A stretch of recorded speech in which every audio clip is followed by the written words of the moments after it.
Hello అందరికీ, ఎక్కువ late చేయకుండా వీడియోలోకి వెళ్ళిపోదాం.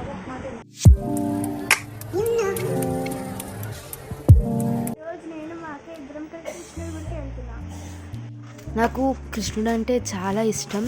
సో ఆయన గుడికి వెళ్తున్నప్పుడు చాలా పీస్ఫుల్గా, హాయిగా, ఇంకా ఆయన గుడిలో ఉన్న ప్రతి క్షణం చాలా ప్రశాంతంగా నాకు ఉంటుంది. మా అమ్మమ్మ ఆయన కోసం పూలు కూడా కోస్తుంది. ఇప్పుడు మీకు ఎదురుగుండా కనిపించే అదే ఆ గుడికి మనం వెళ్ళిపోతున్నాం ఇప్పుడు.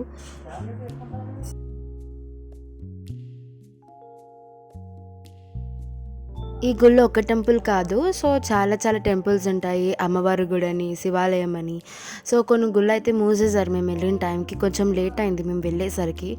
శివాలయంకి వెళ్ళాలంటే ఆడవాళ్ళకి గాజులు అండ్ మగవాళ్ళకి పంచి కంపల్సరీ ఉండాలి, లేకపోతే అసలు ఎలా చేయరు. అండ్ ఇంకా మార్నింగ్ వస్తే శివాలయంలో మనము లోపలికి వెళ్ళి ఆయనకి మీరు అభిషేకం చేసుకోవచ్చు. మిమ్మల్ని వెయిట్ చేయకుండా కృష్ణుడి గుడికి తీసుకొచ్చాను. చూడండి ఎంత పీస్ఫుల్గా ఉందో. ఆ గాలి శబ్దం ప్రశాంతతనిస్తుంది. అవును, మా అక్క చెప్పినట్టుగా ఈ గుడి చాలా పీస్ఫుల్గా ఉంటుంది.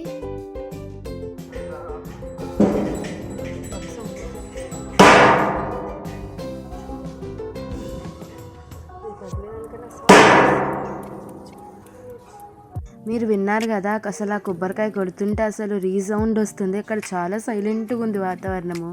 మేమేమో అక్కడికి వెళ్ళి నాయిస్ చేయాల్సి వచ్చింది ఈ కొబ్బరికాయ వల్ల. నాకు తెలీదు దేవుడు తీయచ్చో తీయకూడదు, అందుకే మా చెల్లి చాలా సైలెంట్గా తీస్తుంది భయపడుతూ. అక్కడి నుంచి ఇక్కడి నుంచి అలా తీస్తూ ఉంది. ఇది అన్నమాట ఓవరాల్ గుడి చూడడానికి. మీరు చూడండి ఎంత హాయిగా ఉంది. మీకు చూపించాలని మా చెల్లి డేర్ చేసి మరి ఈ వీడియోస్ తీసిందనమాట. మీరు ఎప్పుడైనా మేడిపండు చూసారు? ఏమైనా పద్యాల్లో ఉంటుంది కదా, మేడిపండు చూడు మేలమయ్యుండును, పొట్ట విప్పు చూడు పురుగులుండును. ఈరోజే చూసాను ఇలా మేడిపండుని నేను. ఇది ఆ గుడి వెనకాల చూడండి ఎంత పీస్ఫుల్గా ఉందో. ఇదే శిథిలం అయిపోయిన గుడి, చాలా బాధ అనిపించింది చూసిన తర్వాత. సో అక్కడి నుంచి మేము రామాలయానికి వచ్చాము. ఇక్కడ మనం శివుడికి పూజ చేసుకోవచ్చు. మా చెల్లి చేసుకుంటుంది. అలాగా డైలీ కూడా చేసుకోవచ్చు.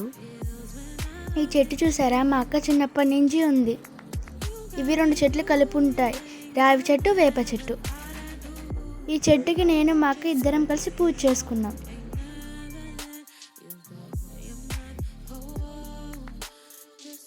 ఇది ఇవాల్టి వీడియో. మీకు నచ్చినట్లయితే like, share and subscribe to our channel.